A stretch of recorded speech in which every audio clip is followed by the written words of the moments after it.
alliterated adventurers, because Ollie likes to do that alliteration thing for every episode. This is campaign diaries.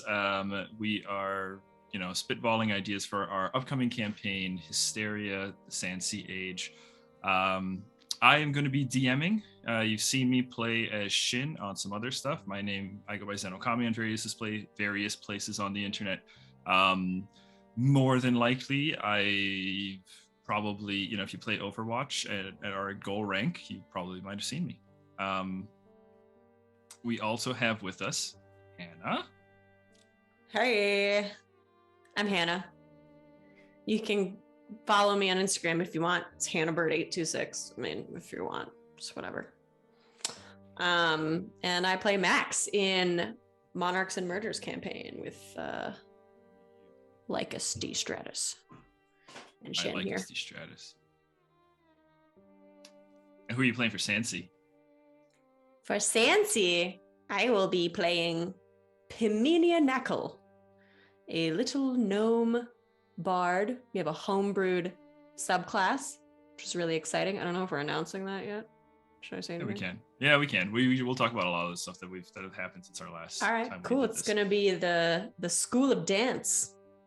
Very cool stuff to come from Pim. And speaking of killer dance moves, the gyrating beard below my face. I was gonna say, the beard's looking nice, man. Yeah, man, you're cleaning up. Yeah. But please introduce yourself. Trying to get going. Nigel, if you're in gold, you might have heard of our DM. If you are in silver, you might have heard of me. That's as far as I made on Overwatch. The legend. On PC, at least. Part of the largest population, anyways. I'll be playing the character Luna in Sandsea. Don't play anything else just yet. Well, yeah, you guys, we briefly had I think one episode come out for Coven of Fawn Isle on this channel, and then we switched over to this campaign. Like Yu-Gi-Oh had the forbidden episodes that came out at first, and then legitimate ones came out. Yep, that's what we were going for. Team 4-star. That's us. But yeah, no, I think this is going to be just a lot better. This is just a much more interesting thing. So we've got a few different things coming on for this new campaign.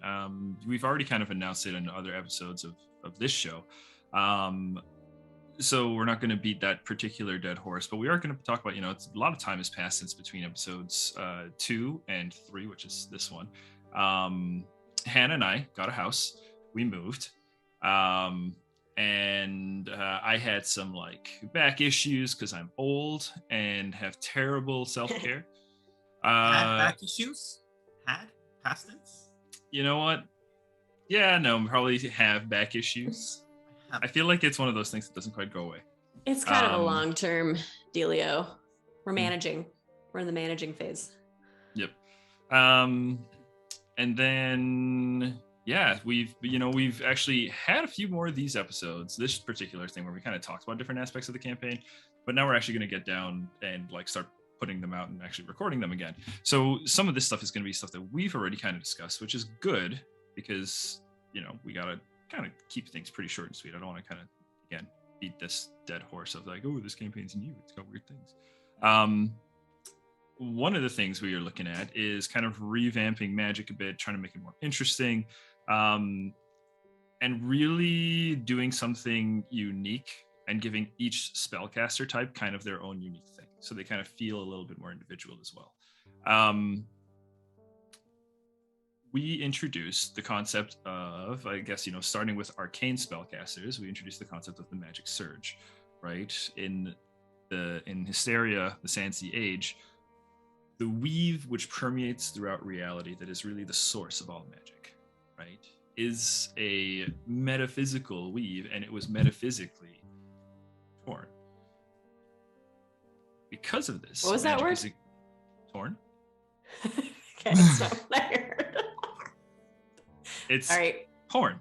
Mine's in the gutter. Let's get back to it. Okay.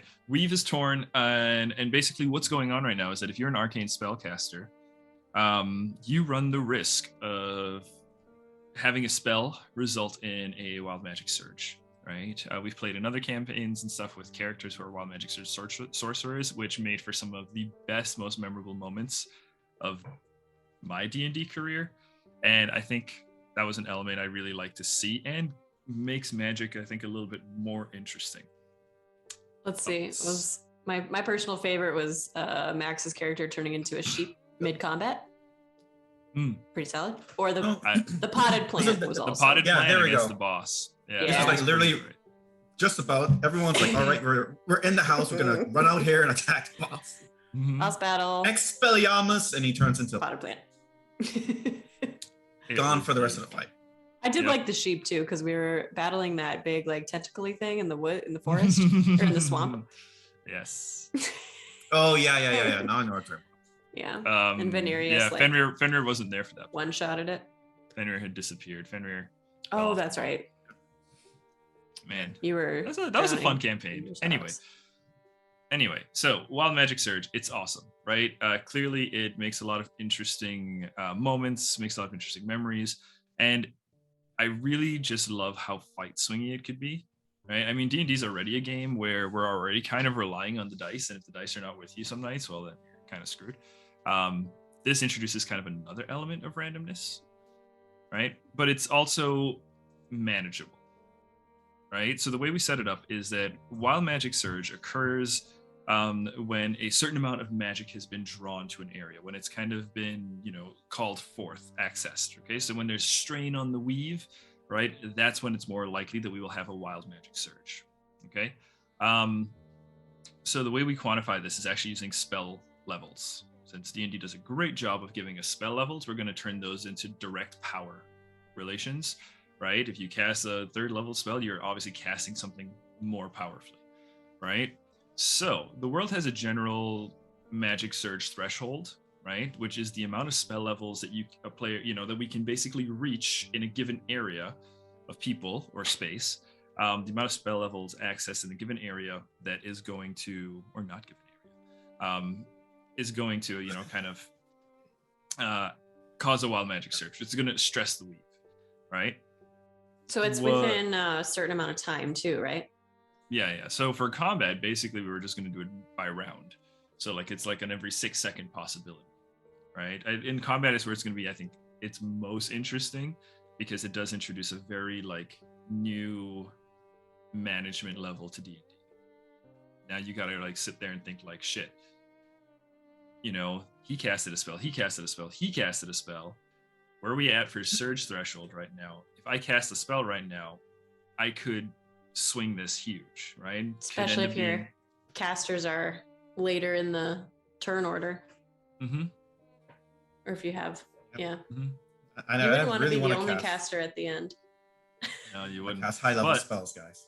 But think about things like reactions too, right? So Yeah. It's the spell whichever triggers it, right? So you can pop a reaction that breaks the surge, even though you were the first caster.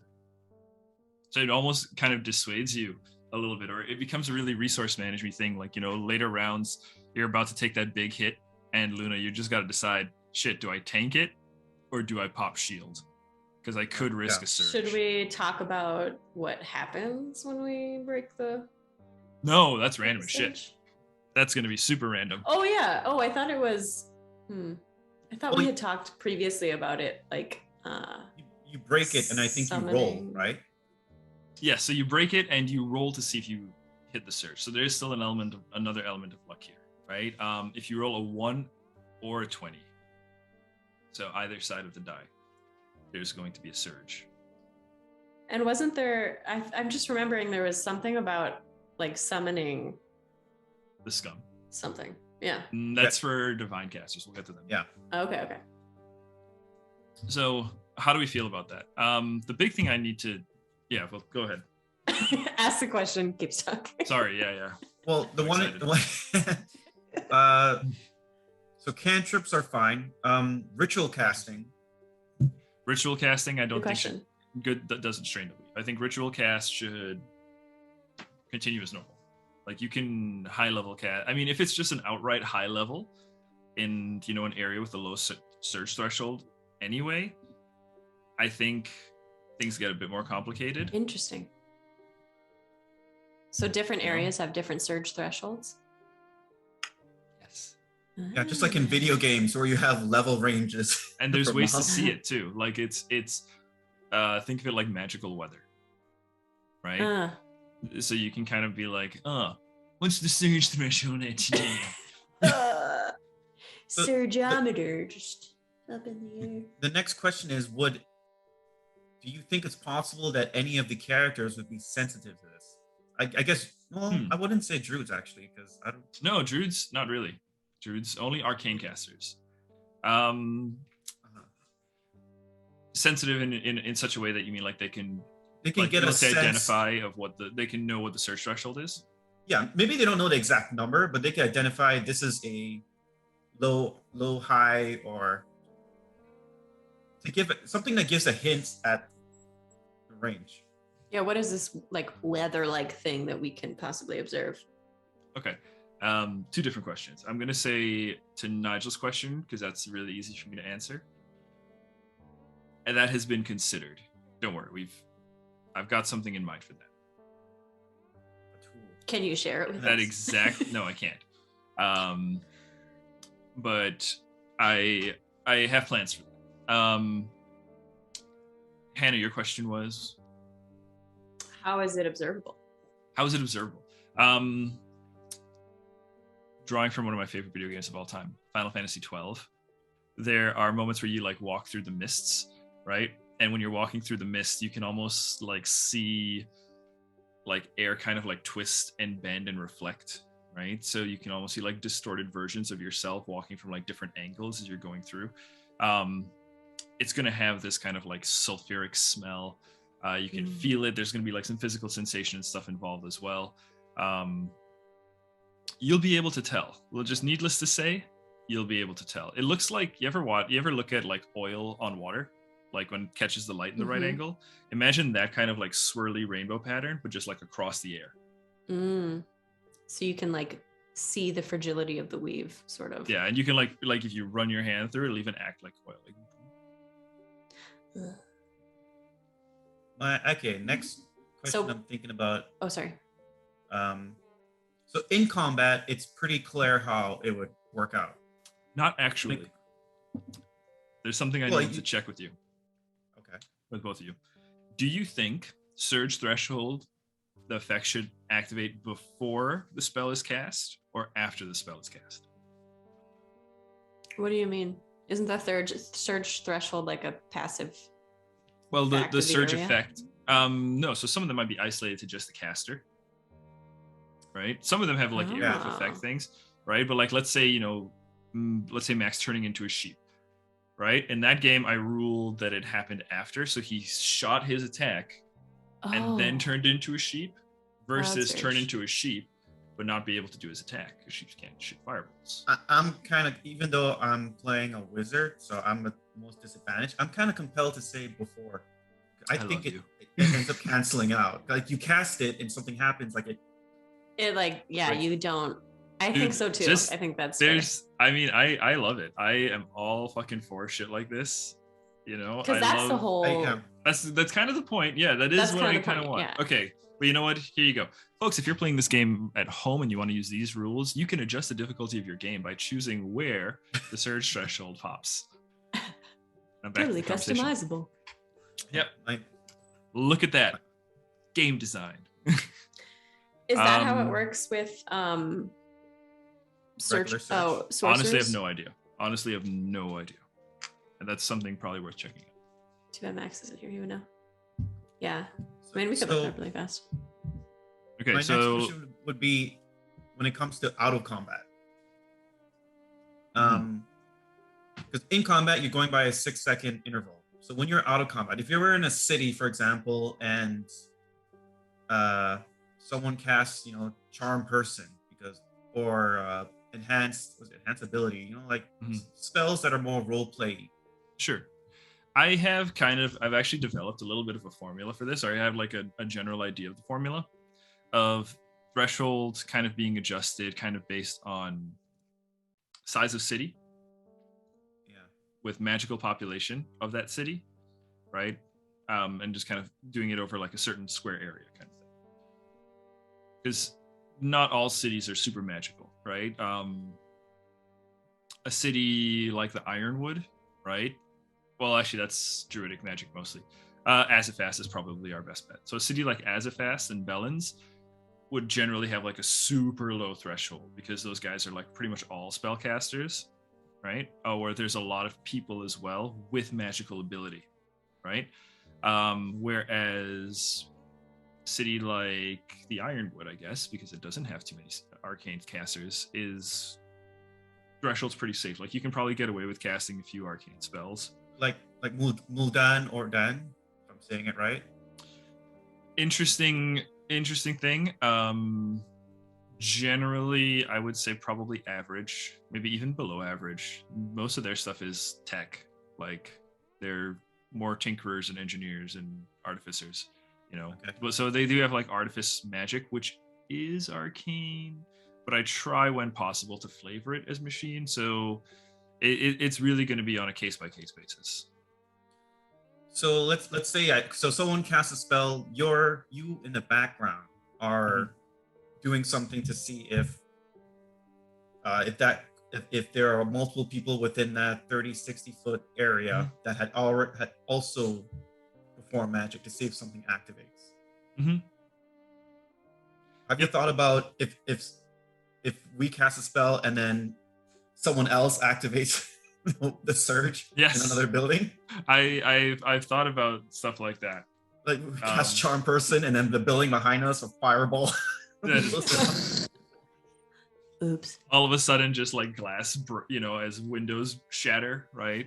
Yeah, absolutely. Like just down the street, and all of a sudden, there's just townsfolk running by, and they're like, "Oh my god!" Then the authorities come out and say, "Who's casting spells?" I never thought about it until this one moment that stuff like that could possibly happen. Okay, what you just said too sparked another question. Is there some sort of like enforcement that happens in highly populated areas? City by city basis.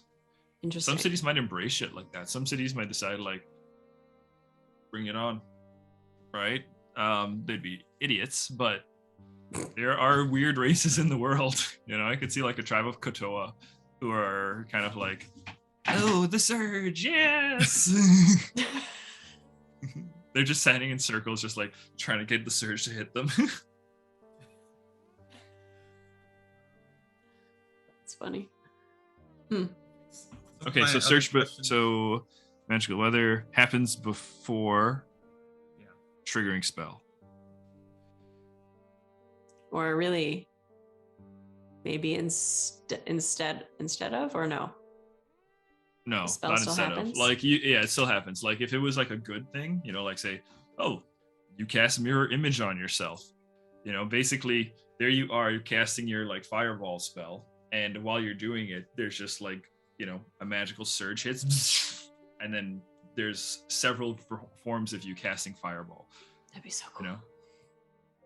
It could be good or it could be bad, right? Like, that's the whole point of this.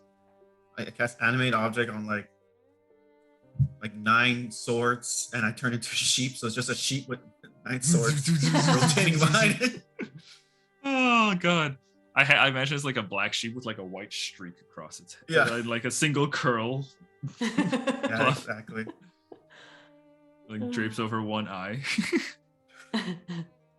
So you have you have a surge table set up, or are you still like so I have a few different ones. The other thing too is I love Donjon, which is the random generator I use for like loot and shit like that. So I will probably use their wild magic surge thing too.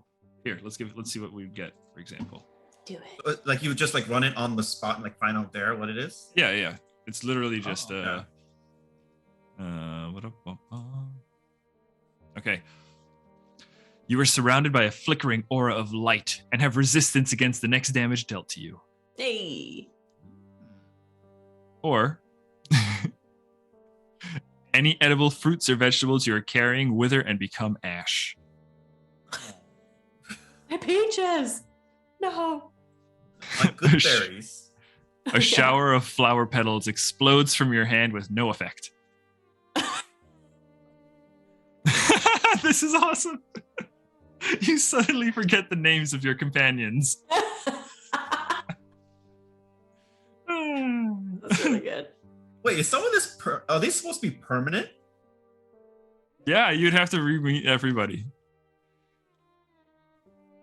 Okay. But just the names, like you'd remember everything else. You just don't remember their names. I'm just hoping it doesn't. I wonder how forward lasting effect that they reach. Yeah, I guess we'll have to see. You imagine you forget your past, something like that. Sorry. Like, well, it's just Dude, you're a new character. But some of this stuff is pretty great. The targets of your spells have disadvantage on any saving throw against it. Nice. You're close. You're just clicking through. A parrot lands on your shoulder and begins swearing at your enemies. Okay, there we go. That's good. Oh man. Okay. For the next hour, you leave the tracks of a common animal.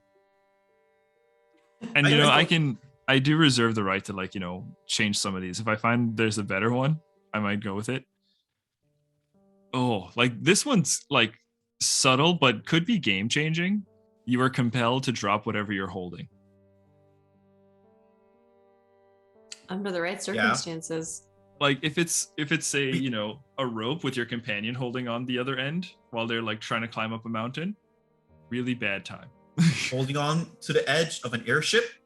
Oh. Yep. So there's some good stuff there. Okay.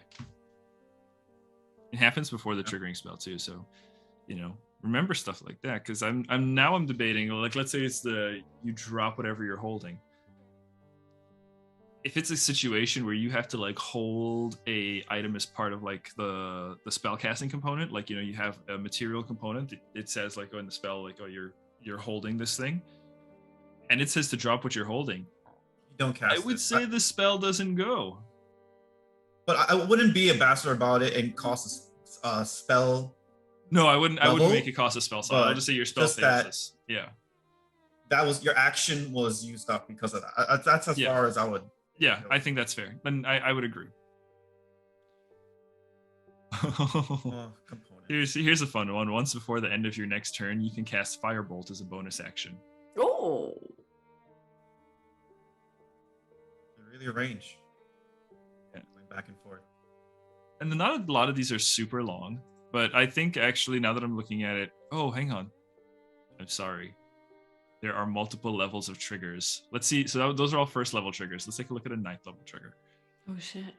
So this is a 9th level. This is top level trigger. So if you cast a 9th level spell, you go to this one?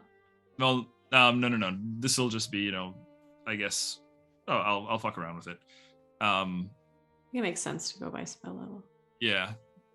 You become invisible for the next minute, or until so that's a bit. If your spell deals damage, it deals maximum damage possible. Juicy. Ooh. Oh no.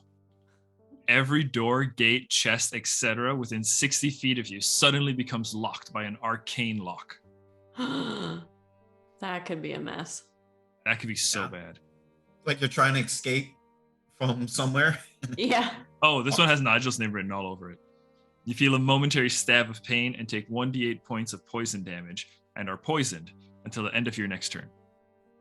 I already rolled a year and a half of disadvantage rolls. Yo. Do it again. Look at this is like a legit. Hang on. This one next one is a legit spell effect. For the next minute, you are imprisoned with an invisible wall of immobile cage of magical force, an immobile cage of magic. Next minute, that's a whole minute where you're stuck. You ain't going anywhere. Would Dimension Door get you out of there? Probably. Yeah, some of these beg questions. Yeah. Like this one, I don't know if this is going to be permanent or not, but I would probably make it permanent, because what are the chances you hit it again? You gain the ability to speak clearly underwater. Okay. I'm just afraid of the ones that I remember Max turning blue and like growing feathers or something. Oh, yeah. Oh, wait. How about this one, Nigel? The world seems to stop for a moment, and you can immediately take an additional turn. Oh, Oh, free action. that's surge. cool. Right? That's really fucking cool.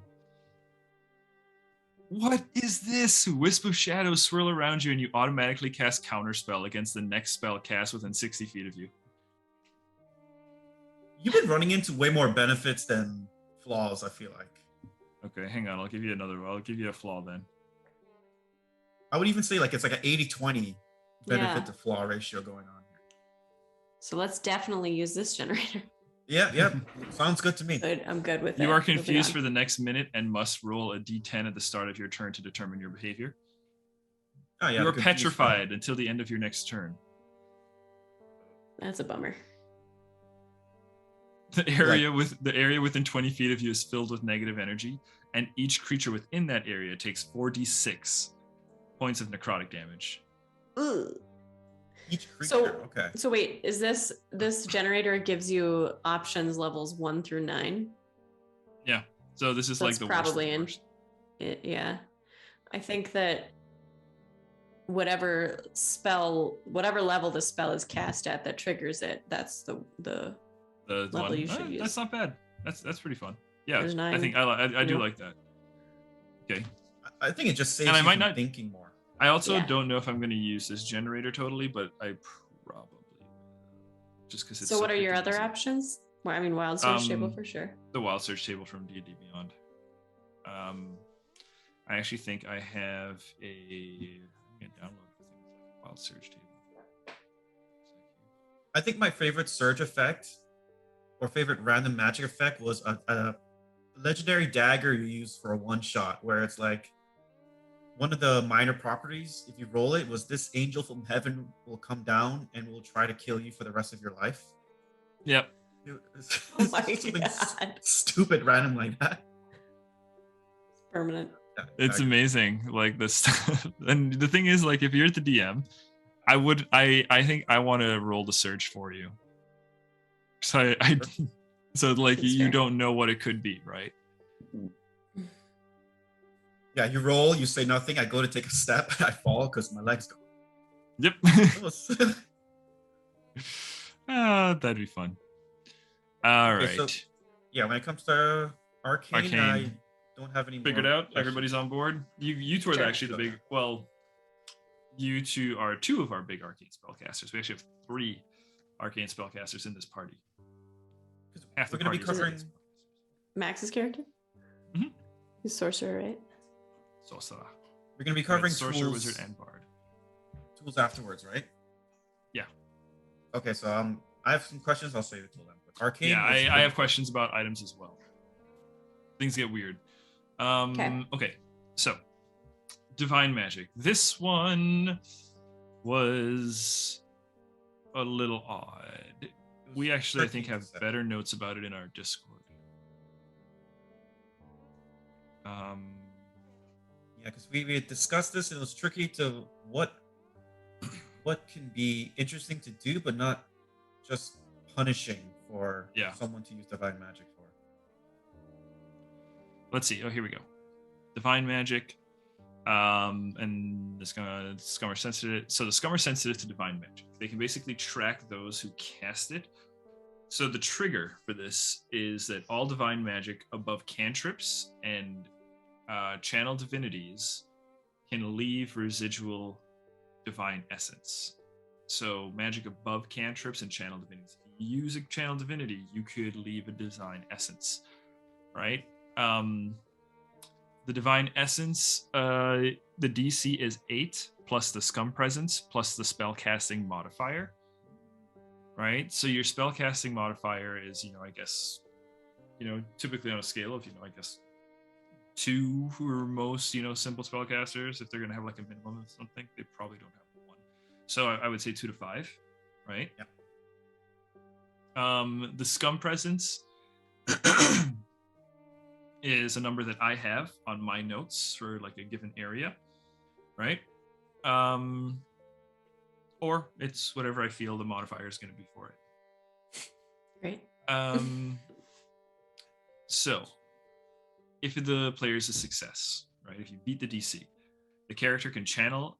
The character channels the maximum power of the divine magic, right? On a failure, the character now has a divine essence, causing nearby scum to become drawn to that character. In combat, the scum will target the divine essence. Otherwise, any nearby scum begin making their way towards that divine essence. Character with divine essence can spend about 10 minutes, during which time they must pray and meditate to remove the effect. Signals that the scum are on their approach, the psionic whispers that rack one's mind when they are very close, and things like rain clouds forming on the horizon. Can you give an example of the whispers? Actually, I can if you were in the roll 20. I want to see if you will do it with your voice. Use your No. voice. No. I actually have a whispers track for that shit. Work smart, not hard. Just a little bit of parse time. You know how it is. But I have a problem with this. Immediately, I see there's an issue. A success. And you get the maximum stuff. I don't mind them getting the maximum stuff, but I think it has to be like a critical success or something. Well, let's say so. When they Yeah, it seems like it's just one or the other. Yeah. Super when the good or rolls a d20. kind of bad. Are they adding anything to it? Or they trying Their spellcasting modifier probably, or no? I think they just rolled a d20. It's like a death saving throw type of thing. Yeah. There's Over no 10 modifier. success. No. Yeah. DC is 8 plus the scum presence plus their spellcasting modifier. Oh, right. I don't like what we have for divine essence. I don't like it. Didn't we end that? Like you said. Yeah, like you if and they I roll started a talking 20? about it. Yeah, nat 1, scum is nat 20, spell goes off at max power. Yeah, so that's actually what we did say. With that being said, you got the essence. You took the time to clear it. I think it'd be fair to raise the DC given that scum may be closer from last time. So like if you had divine essence, right? You've probably been attracting scum depending on how long you've had your divine essence, right? So the DC for scum presence is higher because they are closer now.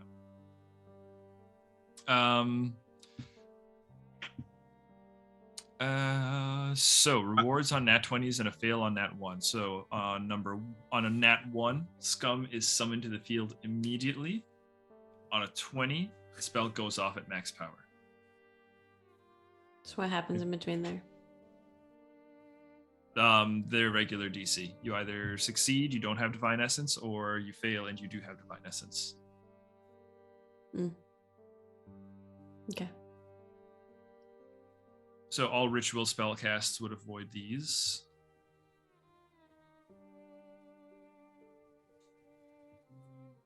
Seems like this is a lot to keep track of as the DM. It doesn't, not too bad. I have you guys for it as well, right? Well, but we don't obviously keep track of things like scum presence. We don't know that information. Oh yeah. Don't. That's I'm a not worried variable about that. thing.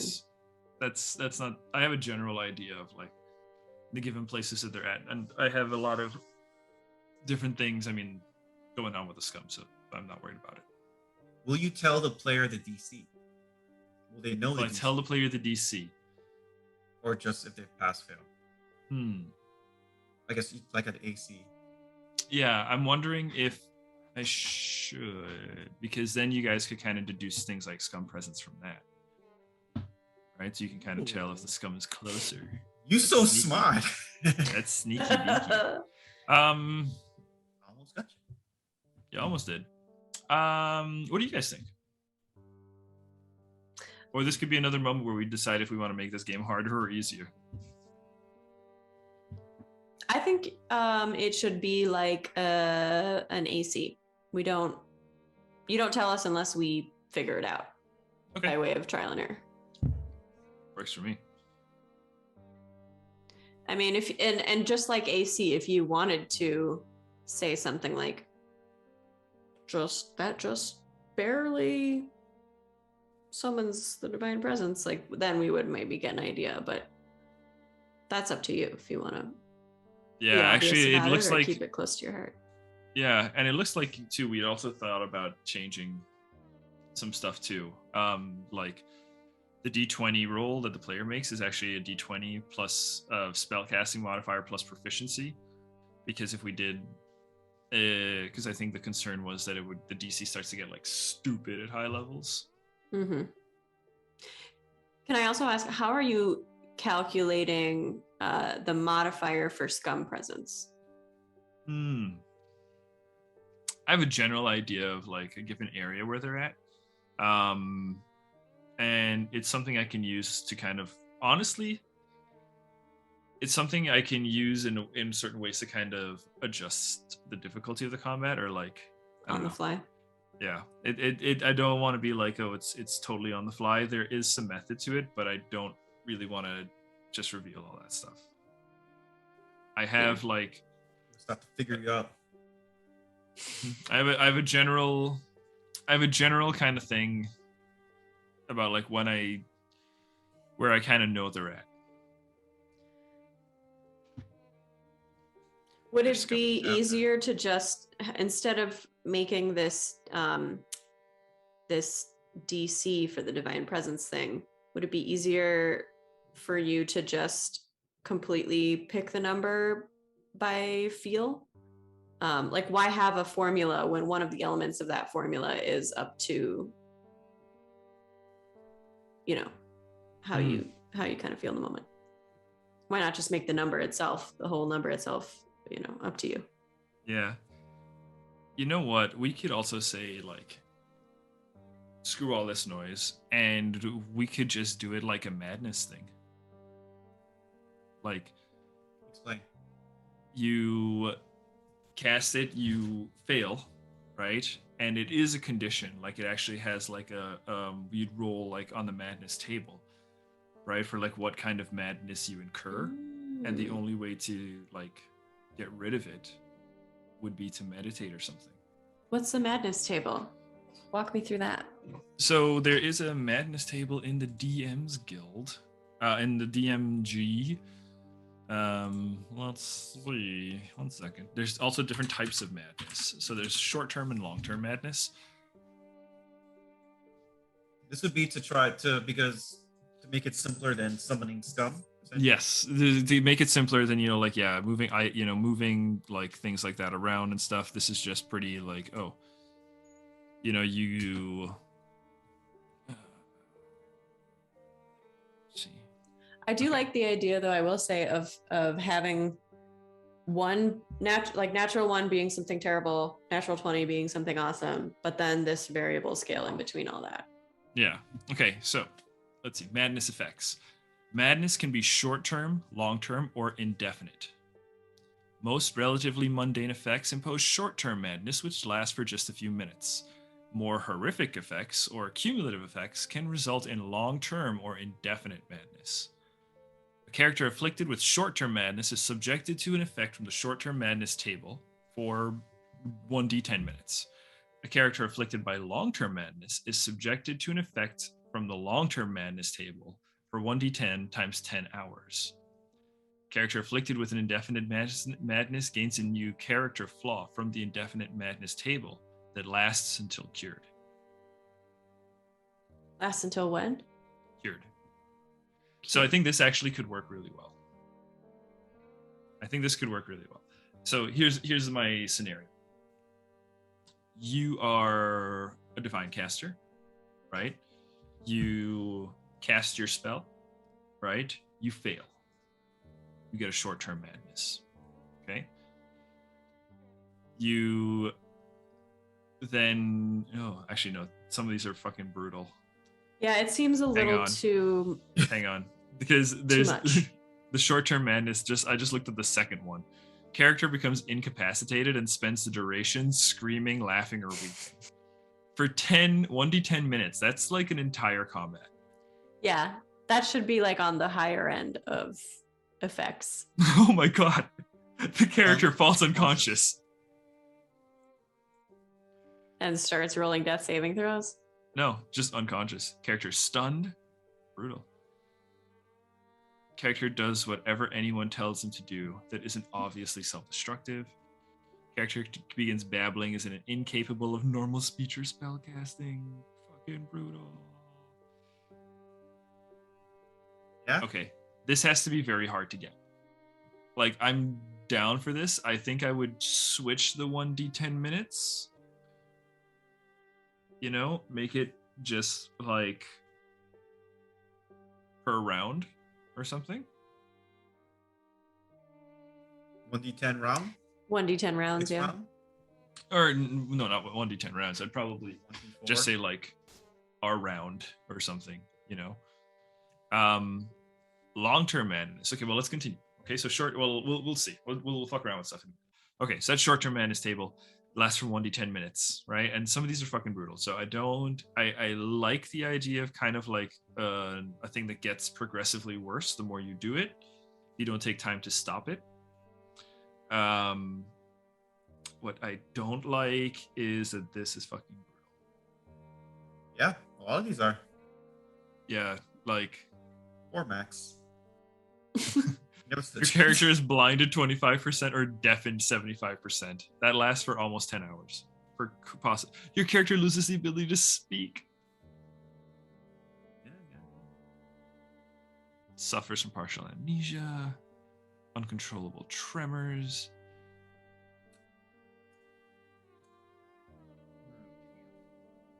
I love them though. I do love them. But I think it needs to be reined in. Yeah, you can edit the table? Could edit the table.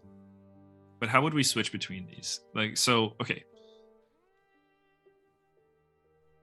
We know the scum, well, you guys know at least. I don't want to give too much away, right? But the scum have this psionic influence, right? I mean, when you fight them, you hear those whispers just kind of like prattling around in the background, right? They seem able to communicate to each other without any sort of vocalization, right? They can coordinate attacks. They can exchange information, or it seems to be that like that. Like they can just kind of like look at each other and they kind of know and move on. It seems like they could. So, Might hide that. Sorry? It seems like they could. It just seems like they could. Okay. I got you. So you fail, right? You fail the check, right? You suffer a condition. Now it's a question of what the condition is and how does it progress. Well, first, your definition of fail is like failing like a DC. Yeah. That happens all the time, though. Then I think it gets a little rough. And that's why I was saying like the madness table is way too rough for what I've got in mind. Like it needs to be kind of the equivalent, like spellcaster. You know, spellcasters just boop, that's instantaneous and it's kind of like over and done with. I would like something kind of similar-ish, right? Or at least like maybe like a middle ground, like druids. We're kind of getting into just like the divine version for arcane magic. Mm-hmm. That's basically what we want. A different trigger, different effects. Yeah. Why? Let me just ask this question, just because I have to. Do we have to have different rules for different types of magic? Are you really is your mind set on that? Yes, mostly because I like the idea of the different types of magic feeling a little bit more meaningful. Like they, being a certain type of caster is a decision you make. It's not something you just decide, I want to take a dip in this, kind of thing. Like Max knew when he was making Edenor, we talked about, okay, well, if you're playing a divine caster, the scum are gonna come at you. Like that's happening for sure. And he was like, yeah, I'm in for it. So like, you sign. I want to make sure you guys are aware that you're gonna get targeted if you play a divine caster. Yeah. You know, I think so that's, it just needs to fine. have it just needs to have like a type of. I just wanted the individual classes to have a little bit more of like a distinction or a feel to them. Yeah. Yeah. Okay. Well, I like. I mean, the Madness Table is cool, but I think it's a little too intense for something like what we're trying to do here. I like the idea, the original idea of triggering some sort of scum sensing where you are or what you're doing in a certain way. But I think the key that we have to figure out still is how does that move through the 1 to 20 scale? Yeah. Well, I think, making it a DC, like just like an extra skill check kind of thing. Mm-hmm. Wait, do you want to make it simple? Just the character has to beat their own spell DC, and just add their. Oh, okay, yeah. That's actually really nice. Character has to beat their own spell DC. Yeah. But they use the same modifiers as their spell DC, so it's like it scales with the character. Yeah. Okay. That's clean. I like that. I like that a lot. DC is their own spell DC. So, and then with like with arcane casters, is that the role that's going to determine whether an effect even happens? Yeah, so we have to figure out, what would be the thing that, decides whether or not an effect even happens. So it could be roll, so we'll reduce it, make it a roll a d20 every time you cast an arcane spell above a cantrip or use a channel divinity, you roll a d20. We just say flat out, anytime you do it, you roll a d20.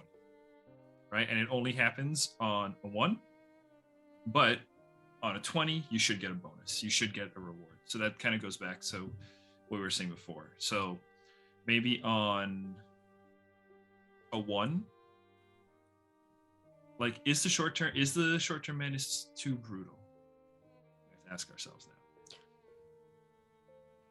I don't think so. I mean, some of the wild surge things are brutal too. Yeah. So short-term madness is like, just let's really look through them and feel, are they too brutal for a possible 1d10 minutes? Retreats into his or her mind and becomes paralyzed. Right? The effect ends if the character takes any damage. Okay. The second one is become incapacitated and spend the duration screaming, laughing, or weeping. Right? I feel like a lot of these can be cured though. Like, I think there's spells that cure madness, aren't there? Yeah, it says like calm emotions or lesser restoration, something like that. Yeah. Like those kind of spells to be able to do it. Like, that's actually pretty clean too then. Charm person. Yeah. Hey, another use for calm emotions. Hey.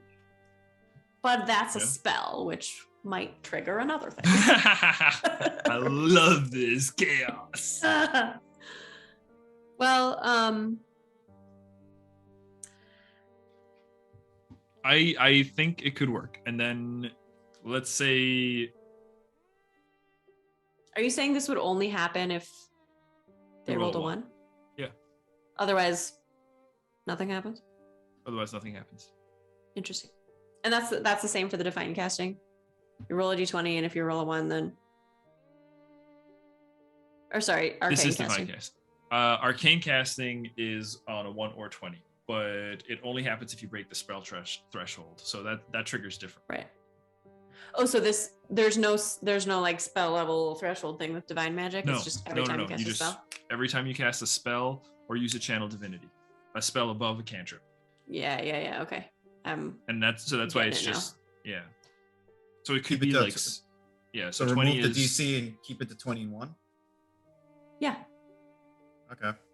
I think we should try to keep this as simple as possible, because realistically, once we get into gameplay, we're not going to want to sit around and be like, oh, well, how does this rule interact with this rule? Hold on, let's think. Well, I think just roll a dice. You get a 1 or a 20. Yeah, that's what I'm saying. Keep it simple. Keep it simple. So on a 20, you get your maximum potential. Like, everything happens perfect. You were like doing a divine smite or something. It's max fucking damage. And then you say roll a crit, right? Then you can add like double max damage. It could interact at all with like if you rolled a natural 20 on your attack as well? Mm-hmm. Yeah, so that's exactly it. Like, let's say you use Guiding Bolt, right? You use Guiding Bolt, and it's shooting forward, and it triggers and then you have to make your roll, right? Let's say you get your 20, right? On your 20, you get max damage, right? And because it's a crit, it also already got max damage. So basically, it's treating it as like the damage you don't roll. Basically, your roll is treated as max damage. But if you have a crit, you still add your crit modifier. So you would basically just do double max damage. Okay, let me also clarify something. But you'd have to roll 2 20s in a row. Like, that'd be fucking boss. Right. It's happened before. It's happened before, yeah. So, like, it'll be huge if it does, or when it does. So the roll where you see if it's a 1 or 20, is that the attack roll, or is there another roll that happens after the attack? That's another roll. So this is a special divine magic roll, right? This is the thing that... So I think we just make it across the board. Any divine caster, whenever you want to cast a spell, you have to make this roll. Okay.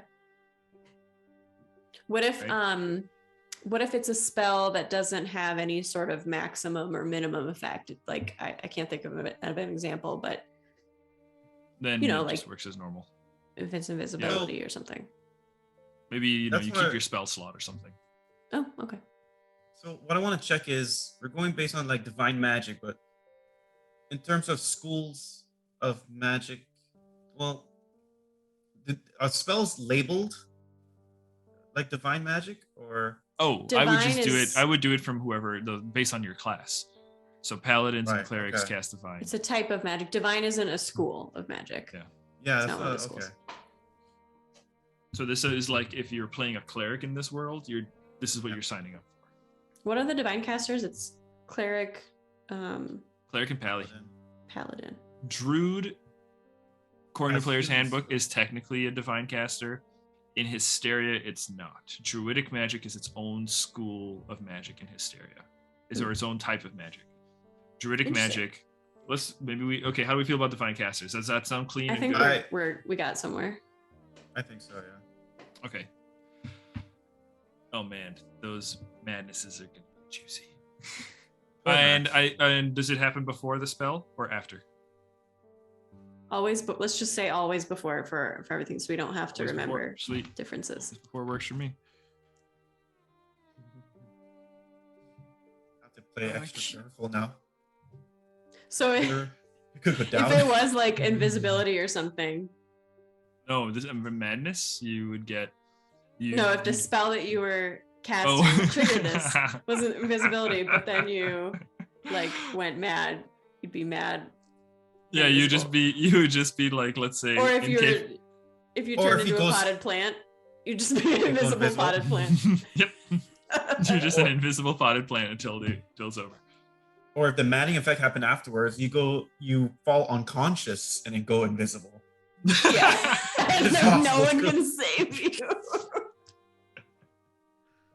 Yeah. There's some good possibilities here. Edinor, where are you? I'm here. No, he's. Oh yeah. Just unconscious. He's just totally passed out. That'd be beautiful. All right, yeah, no, I love this. This is gonna be amazing. All right. I hope that happens. Okay, this sounds clean. I feel better about this. Okay, so can we recap real quick? Just like recap the arcane rules. Okay, arcane rules. For any given area that you guys are in, there's an arcane threshold or a magic threshold, right? Basically, if the amount of spells casted in that area, their total spell slot power exceeds the threshold, right? Then the spellcaster who casted the spell that broke the threshold suffers a wild magic surge. Based on the spell level that you use to cast it, we have the different surge tables, right? These effects happen before the triggering spell. Isn't there a roll? Oh yeah. To see if that happens? Yeah, to see if it happens. You roll, if you break the threshold, you roll and you see if you get a 1 or a 20. If you get a 1 or a 20, then a surge threshold happens. Okay. Okay? Got it. So because of the way Donjon is set up, like let's say you hit a surge threshold, basically I would have to ask you to roll a d10 then. So you roll a d10 and that's going to tell you, I'll hit like, find your spell level. Let's say you use a 4th level spell. I'll choose 4th level spell, I hit generate, and then I'll say, okay, roll a d10. Now to roll a d10 for me real quick. My dice aren't with me, so... Hannah, roll a d10 for me. 7. 7. For a 7, a raven lands on your shoulder and speaks a strange prophecy. What prophecy would that be, DM? Yeah, you gotta make that up. Holy shit, that sucks. What about a 3? A 3. A non-magical item you are carrying shrinks to half its previous size. Do you pick it or do we pick it? You pick it. Okay. No, I'll pick it. I'll ask you what you have on you. What if it's my cap of water breathing? No, non-magical. Non-magical. All right. Okay. What does the raven say though? That's the tricky part. Is there a prophecy generator? There's got to be a prophecy generator. What was the prophecy from Harry Potter? What was the thing? Only one can live. that's what the raven lands on your shoulder. Goes, "Ka! Only one can live. Ka! One must live while the other must die." Ka! Ka! That's the way. Okay. Feel pretty good about that then. All right, divine magic. All right, let's say you guys are both divine spellcasters. You guys are casting divine spells. Hannah, what level divine spell do you cast? Level 4. Okay, roll me a d20. Isn't even real and I'm nervous. It's a 3. 3. That's a failure. You roll me a d100.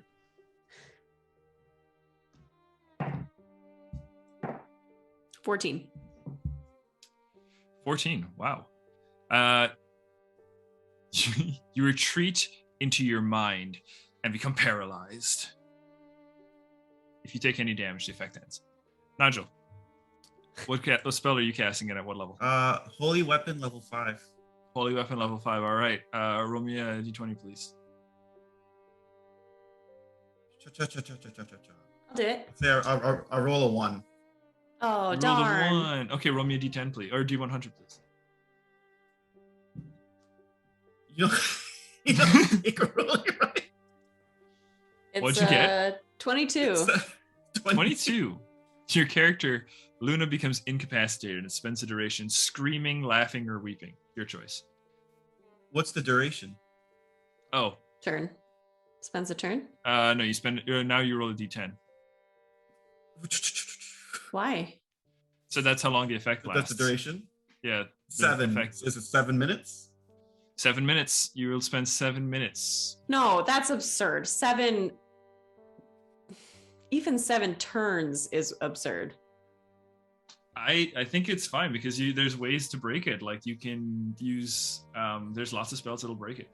Maybe how about you get to roll like a wisdom saving throw at the beginning of each turn to maybe end it?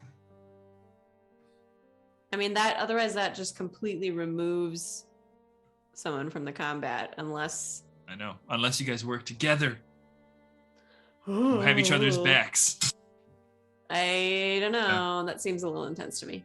I mean, you can use a bonus action to wake him up or something, right? Depending on what it is. Do you just shake him, or do you have to use a spell? Like, how does that work? Depends on the form of madness. I think Lesser Restoration will cure any madness. Just double check. Yeah, Calm Emotions does short form. Let me look at Calm Emotions. Well, from what I see from curing madness, Calm Emotions suppresses the effects of madness, while Lesser Restoration can get rid of. Oh. Calm Emotions just suppresses it. Lesser Restoration is what actually removes it. Remove Curse can happen. Yeah, or remove Greater Restoration. Greater Restoration for sure. These are spells that we won't have access to for a little while, though. Calm Emotions is a second level, and Lesser Calm Emotions Restoration. we might have, yeah. Yeah, and Lesser Restoration is low too. We either have it or we get it at level 5. But it also there's all these other factors like What if that person doesn't have any more spell slots? What if that person is also under an effect? Like, it could get real bad. Yeah. Do we have any other strength characters to lift Edenor? Granny Mal is pretty beefy. Oh, right. Okay, well, she's gonna do a lot of heavy lifting. I have a -2 for strength. Yeah, I know. I Our don't team think- is really short and really weak. Yeah, that's so true. I have terrible strength and I'm 3.5 all of feet you, tall. all of you have Oh, terrible yeah. strength. Yeah, Who's yeah. our strong one? Granny and Edenor. Granny's your big guy, though. One good gust of wind. The whole party. Like rolling dice, like bowling. Tumbleweeds. Off the airship. But Okay, like, I don't know. some of these aren't so bad. Like, okay, well, I mean, this is kind of bad. Babbling and becomes incapable of normal speech or spell casting. Well, like- yeah.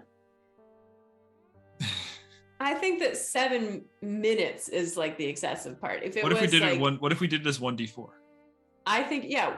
I was gonna Or say 1d6. 1d6 and make it rounds instead of minutes. No, not rounds. Rounds is a weird amount of time to track. It's not if it's going to be in combat, which is 95% of the time that this stuff is going to happen. But we also need to think about this beyond just combat. This needs to be on like a global scale, right? Like So it's divine 6 casters seconds. across the Round world. is 6 seconds. Yeah, but I mean 6 seconds of only like mindlessly babbling for, possibly casting like a cure wounds. They'd be like, it's not so bad. Like we'll still use our divine magic a lot. Like the point is to make magic something that's consequential. No, I get Right? it. I just worry that it's being taken a little consequential. too far. I worry that once we start playing it, we're going to feel that way. It's I fun think- right now and we're joking about it, but I think, what about this?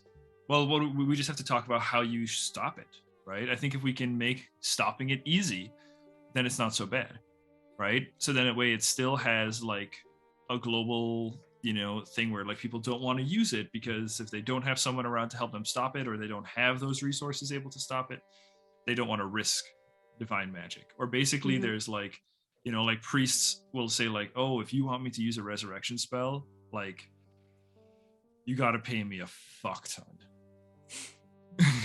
Because this shit could stun me. Like, this isn't good for my brain. Yeah. So I think we So keep this. I think we keep the short-term effects with the D10. But how do you break it? How do you break them out of it? I think make it something that can be done on a bonus action, and make it something that is easy to manage or easy to do. how about any of those like spells that we mentioned? Because that I think makes sense, but also Yeah, but it takes an action to cast a spell. some I want of them, this. yeah. I want this to be as like non-invasive as possible. I mean, fuck, if we could even find a way to make it like a free action to do it, that makes sense, I'd be down. What if it's just a bonus action, or what if it's a free action to, you have to go up to the person, you have to like and snap them out of the madness. What is that? Persuasion check? Ooh, juicy. I like that. No, it's a free.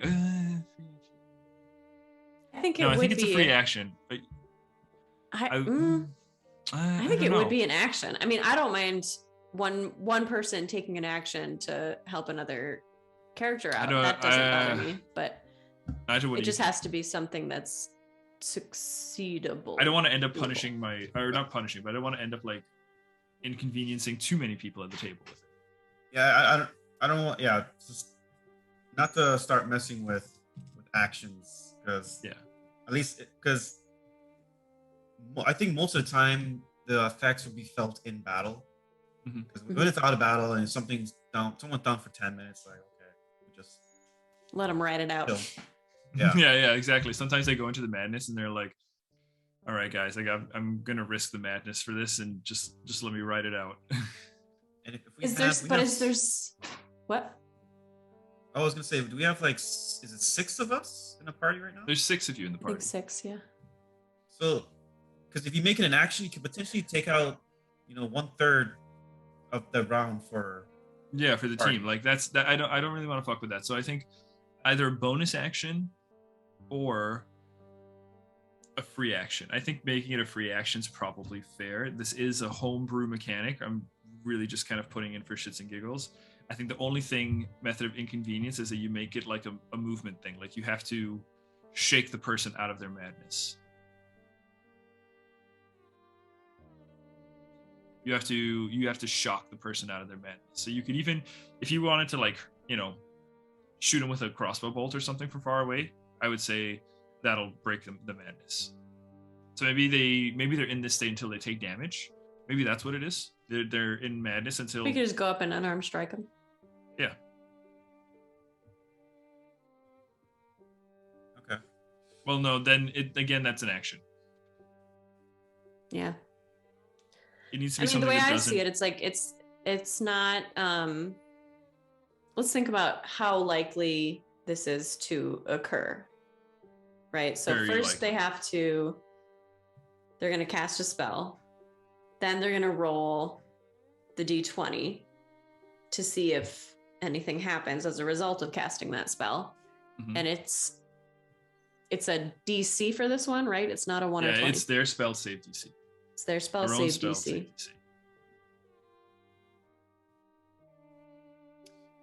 Okay, actually, just stop there for a second. Logistically speaking, why don't we just make it just like, because that so easily scales with each character, it's going to be at the exact same difficulty level with each character because they're using their modifiers too, Why don't just make it 10? DC's 10, no modifiers, death saving throw style. Simplify. It'll literally work the exact same way because of the way the modifiers are working together. And as they get better, they don't have to worry about it as much. No modifiers. It's just 10 is the DC. Yeah, but they can add their like spellcasting mod. No. What I'm saying is. Oh, like okay, just like teacher like a death saving throw. Exactly, it'll work the exact same way as a death saving throw. Failure, something happens. Success doesn't. Okay, then we call it the Divine Madness. It needs to be something inconvenient enough that like if people are doing it in the real world, like it's gonna make people not really just want to like do those things. Like there's got to be some kind of the idea is to make, with all the other crazy shit that we have accessible, try to find ways to make stuff a little grungier, a little dirtier. Right? So I think this is nice. I think the duration is fine as long as there's easy ways to get someone out of it. Okay, so let me go back to where I was going through the scenario. So you cast a divine spell. Then you roll a d20 to see if something happens. If it's above 10, nothing happens. If it's 10 or high, no, if it's above 10, nothing happens. If it's 10 or lower, you have to then roll a d10 A D100 for the table, a d100 for the short-term madness. Yeah. Short-term madness table. And then you roll a d10 to see how long it's just like, it's a lot of rolls, It just seems like. Yeah, it is an extra roll. I just want to throw just random thought here. Would it make any sense to have this at a certain spell level? Does that do anything? I don't know. Like 3rd and higher? I don't know. Just checking, because my outlook on this is that it seems very potentially like, at least like Arcane Arcane Surges. It's random what the effect is. So a person can receive a boon or I don't know, nerf. This is always detriment. Yeah. Well, not if they get a 20, right? If they get a 20, their spell happens at max effect. I know, but 20 is like what, 5% chance. Yeah, it seems a little bit. We could always we could do it like this. Maybe then. we could always do it like this. Short-term madness only happens on a 1. So the roll is either 1 or 20. 1, short-term madness. 20, max effect. And what happens in between? Nothing. I Boring. would keep it. I would compared to the one before, I would keep it like this because I mean to roll. If you keep it, I see what you're saying. It makes sense. Keep it at 10. Keep the roll simple. But then the person, like every time they cast a spell, it's a 50-50 shot. Yeah. That they're gonna get a madness effect, and the madness effects are always bad. Oh Whereas no! this- I just thought of something. Yeah.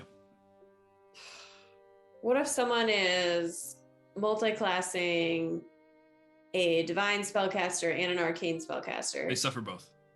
Depends on what source they're casting from. They'll suffer both.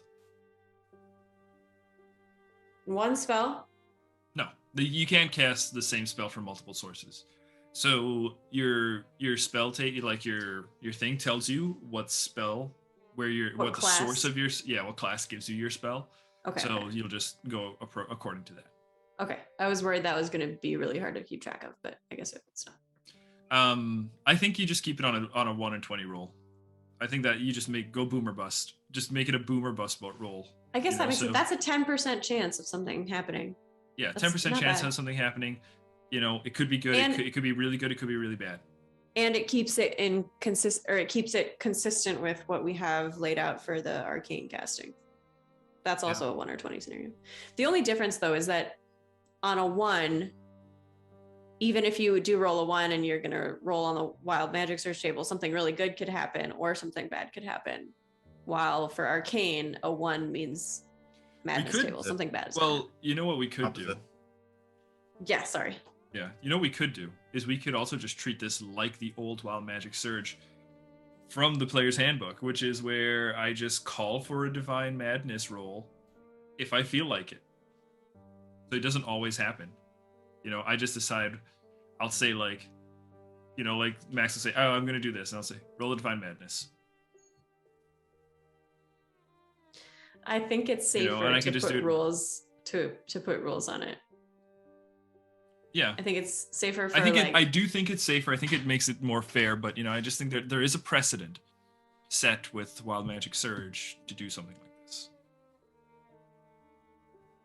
I thought Wild Magic Surge happens. This is the base. This is the base from the player's handbook, Sorcerer class. Yeah. In the Sorcerer class, the DM decides when it happens. The DM decides when to queue for it. There's no threshold rule or anything. That's all us. In Wild Magic Surge Sorcerer, if you wanted to play Wild Magic Surge Sorcerer, I would just ask you to do it when I felt like asking you to do it. I thought it was every time they did magic. No, it's when the DM feels like so it. Too. It's at the DM's precedent. The DM spontaneously just goes, roll me a Wild Magic Surge. There's a couple things I think there's a couple things later on, like if they do it, it happens, or they have to roll one, like some of their later spell abilities. But the way it functions generally is the DM just asks for it. I would actually, I think I agree with that. You do it randomly if you're feeling it. Yeah, if I'm feeling it, I'll just say roll it.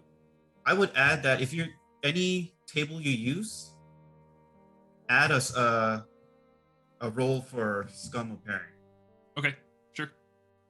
91 to 100, something like that. Yeah, if you roll like a 1 or 100 on it, scum will show up or some shit. Yeah, I think that's fair. I'm a little weary of that.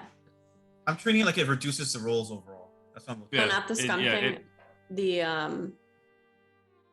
The you deciding when you want us to roll a wild magic. Only divine spellcasters. Yeah. I think that it's I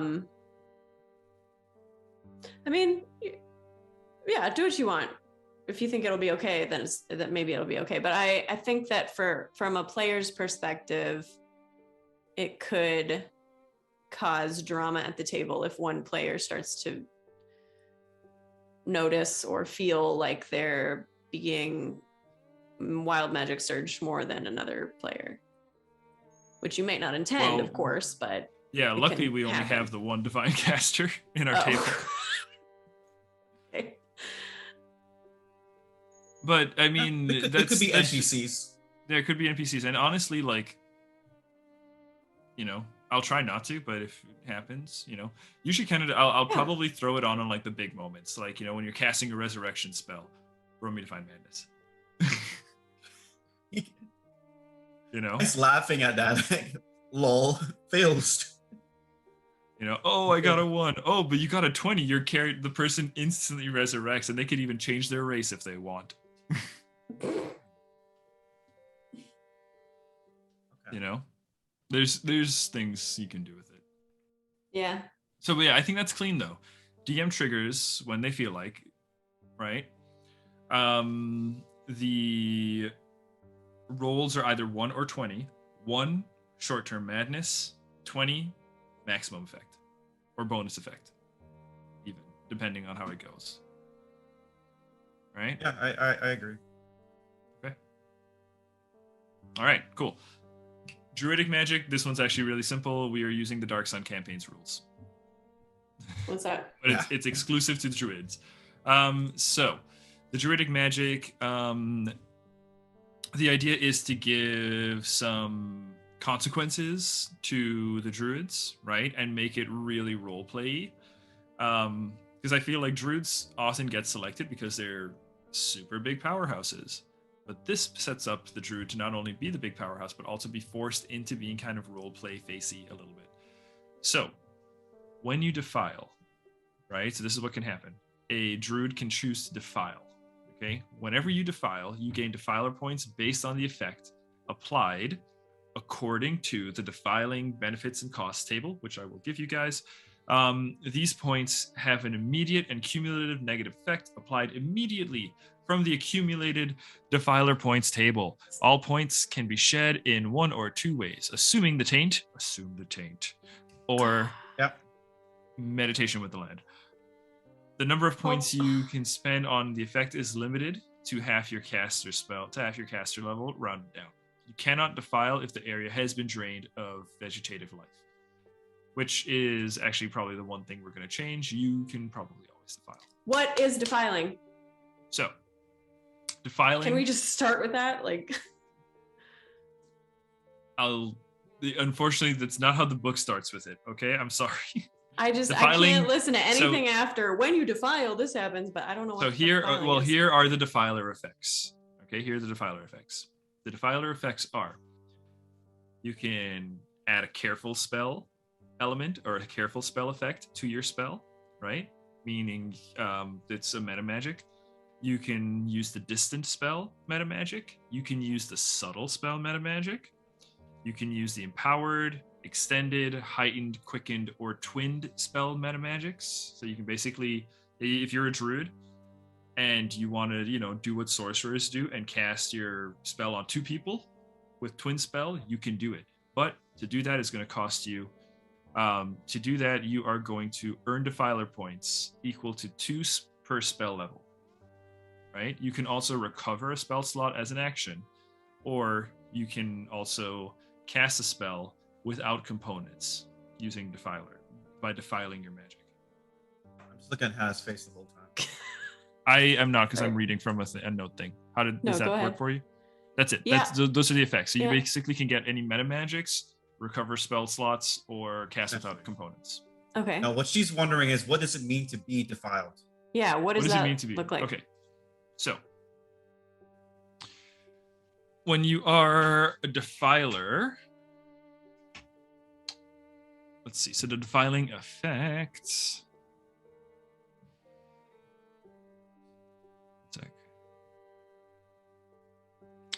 When you defile, every bit of non-sentient plant life in the immediate vicinity is turned to ash, and the land is rendered sterile, unable to sustain life for possibly decades or centuries. For 1 year, no matter what is done, the defiled area can never be viable. Even afterwards, all life-giving nutrients have been leached from the soil, requiring skilled intervention before even 1 blade of grass can grow, and taking up to centuries to naturally restore. When attempting to defile or entering combat, the DM determines the terrain, blah, blah, blah. Okay. What does it look like when you defile? Does that answer defiling? it? What is defiling the point is of adding So defiling gives you the ability to add any of the aforementioned Defiler effects, the meta magics, or regaining spell slots, or casting spells without material components. You can say, I'm going to do that to my spell, or I'm going to get a spell slot back, or I'm going to cast without a material component. And in exchange, I am going to take on Defiler points. That will earn that person Defiler points. Okay. So you just declare that you're doing something in a defiled way? You just say, I want to use Defiler, or I want to defile this or something. Or I'm going to defile to do this. You know, okay. However you want to say it. The verbiage really doesn't matter. You just say, like, I'm defiling. The idea of it is that it's like water bending when, they took the life of all the plants around them, essentially, and then using that as your magic sword. So you're like draining energy from something in the surrounding area. Mm-hmm. Yep. So, which was I'm gonna ask, can you do that in a desert?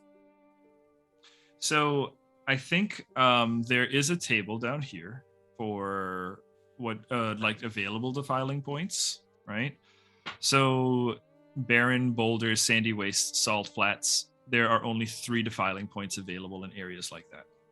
So you can defile up to 3 points out of there. So you can, with 3 points, there's on the table, there is things like you can get a careful spell, distant, subtle, empowered, extended, or heightened spelled, right? So again, I'll put the table in the book thing when I give you guys that. But you'll see like what a defiler point, what a certain thing would cost in terms of defiler points. So for example, that's 3 that's available to any druid in that area. Mm-hmm. So that can run out. That can run out. And it becomes barren for a period of time, essentially. Mm-hmm. So is it 3 for the entire area or 3 for each druid in that area? I would probably do it as 3 for each druid in that area, right? Or like you could. I disagree. I would say the area, because you're stealing life from that area. Okay. Sort of makes sense with the way our other things are functioning. Sure. Yeah. Okay, that's fine.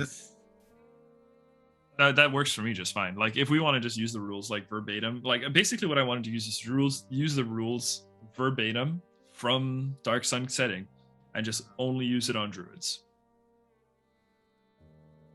So why wouldn't a druid want to assume it's when they do that?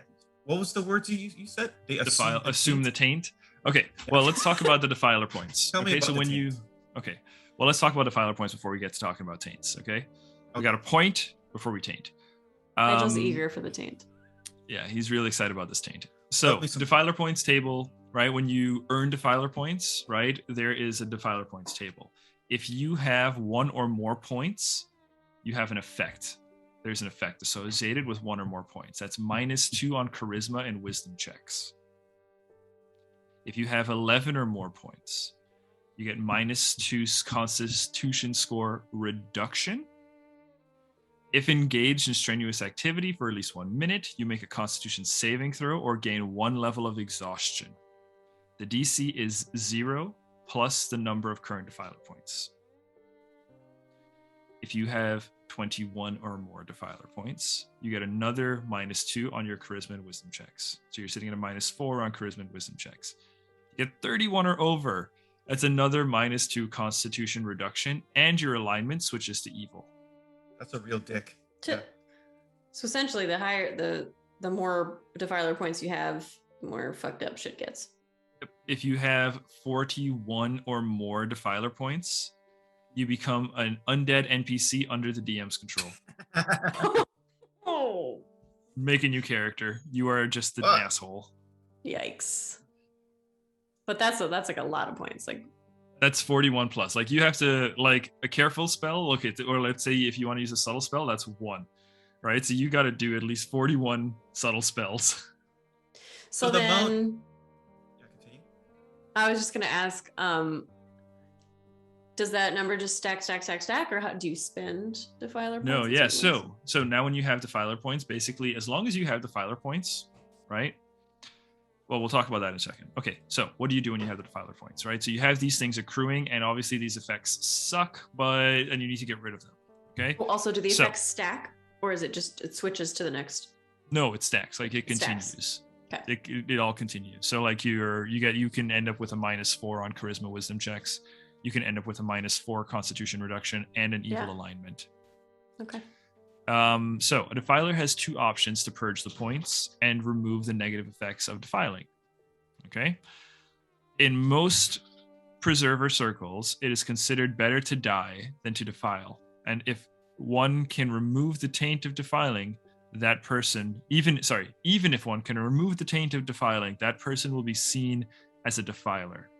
Once a defiler, always a defiler. So, assuming the taint. At the end, this is Nigel, get ready. Yep. At the end of a long rest, you may purge away all your defiler points and their negative effects, including any exhaustion caused by defiling. Add half your defiler points to your permanent defiler aura, and then you reset your defiler points to 0. Hold up. Oh, a long rest and you remove all the points? So how the hell do you get to 41? So that's only if you never. If that's only if you never. Yeah, you're on a rampage. You're on a rampage, but you're also like never taking the time to stop doing it, to rest or something. The continent's gone. Which, as we know, with David's campaigns, could happen. Yeah, we don't long rest. No rest. So no resting allowed. So you add half of those defiler points to your defiler aura, right? And then you reset your defiler points to 0. So if you defile even once and assume the taint, you permanently gain an aura that, while having no apparent consequences, marks you for those who can detect such auras, such as druids. Certain creatures and casters have effects that specifically target. No, they don't. We're not using those spells. And your aura functions as a penalty to your saving throws against those anti-defiler effects, which we're also not using. So don't worry about that. There's no limit to how high your defiler aura may go. Okay? So you can just keep doing this and stacking this, but basically, like high wisdom people, like monks, druids, clerics, and those guys, they're gonna know that you're a defiler and they're not gonna like you. Like who? The scum? No, the wisdom sensitive people. Oh. Because they know that you are like draining the world. They know that you are using your power to like, for your own personal gain, for your own gain, you are killing part of the world. But only until you take a long rest or what? No. That's it. No, that's if you assume the taint. Yeah. That's assuming the taint. So the aura, the points go away, but the aura stays. What does the aura do? The aura stays. So that's what the aura does. It makes you a defiler. Like you get signals that you did it. Just makes other people not like you? Yeah. Like be able to sense that you have defiled in the past? Yep. And it's permanent no matter how many long rests? Permanent no matter how many long rests you take. So even if you had like just a really bad day. And maybe like, there was you switched alignment for like 12 hours. Maybe you needed to really do like a quicken spell. Maybe like the only way you guys were going to get out of this is to pop something as like a quicken spell. Right? That's 4 defiler points, right? So that's a -2 on charisma and wisdom checks, right? So let's say JJ did that, right? So Granny did that, okay? Granny now has 4 defiler points. Granny's now sitting on a -2 wisdom and charisma. Granny decides, screw it, I'm going to assume the taint, right? Granny, we get rid of those and we put 2 points into Granny's defiler aura, but now any druid or cleric or monk or wisdom sensitive creature knows that Granny was a defiler. She defiled. It's like it's like scarlet letter like style, like you just wearing it on your face. Yep. Passive perception. But there are ways to get rid of it without getting the defiler aura. There's one way. So because I don't want to make anything permanent, and Dark Sun didn't either, meditating in an undefiled area is the only way to eliminate defiler points and not accumulate a permanent defiler aura. The caster is giving a small portion of their life energy back to the land as atonement for what they have done. This takes 1 whole day of uninterrupted contact with the earth or plants of the region per point to be purged, and at least takes 1 day of uninterrupted contact with the earth. We'll just say with the earth. In at least 8-hour increments in which the caster can do nothing else but light activity like eating or drinking. They have to Wait, spend 1 day of per uninterrupted point? contact. Like, but per point? Is that what it's saying? Yep. So five points. It's 5 days. What's Yep. what's Jesus. considered a day? 24 hours. 8-hour increments So That's to okay. clear your aura or to clear the points? to clear the aura. So like you would have Okay. no points, and no one would ever know you defiled if you did this. Now you see why taking that long rest might be kind of appealing. Question. So, and this is very in tune with one of our players who, based on his name, Lycus D. What was his last name? Stratus. Stratus. Lycus D. Stratus. A little One Piece influence there. On the ship of what's the ship name? Mary? Was it that? The Going Merry. The Going Mary. Hmm? They put grass along the floor of the deck. Mhm. Live grass. Now, would that work for this? Yeah, I'd say that would work. Let's say if you put down live grass, I will give you 20 Defiler points available to that area. What does that mean? There's 20 Defiler points worth of grass in that No, area. I mean, No, what does you that put the mean? grass. What do you mean that's available to defiler use. points worth? I think you mean like available to use, right? As yes, available to use. Yeah. Like So, how we said the desert was 3, for example. That's points available. Okay. Yeah. But what I'm saying is, in order to get rid of the aura, if you have grass along the deck, to get rid of the aura and putting grass on the deck. Meditating in that space. Meditating on that. Yeah, I'd allow that. thinker. It's like, what if the ship is defiled? A defiled space, though. Well, the ship's not natural. The ship doesn't have any life force. Oh. So you can't defile light from the ship unless you guys have a living ship. If you have a living ship, we can chat. Because I was thinking like somehow getting, I don't know the mechanics that, but just on the spot casting. I think the spell is plant growth. If you cast that for 8 hours, you can cover. If you want to, you can cover like an acre. Yeah, something stupid. Yeah, but yeah, you would be able to cover the deck. Cover the deck and connect with it and get rid of your Defiler points. Yeah. I'll see if Button and is JJ playing. JJ's playing. Yeah. JJ's I mean, I'll see if they think about that on their own though. But that's something I really thought. I'll tell you. Well, remember this is gonna be posted. But I'll tell you. Button ain't gonna defile. Yeah, I was gonna say that doesn't seem like Cress's style. Also, I guess in stuff like this, like I'm always gonna be a supporter of simpler is better.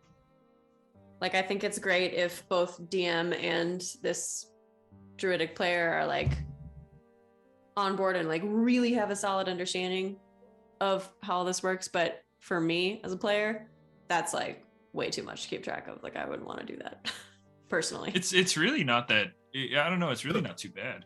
Like you'll The have. only reason this works, I think, is because Druid is already one of the most overcomplicated classes in the game.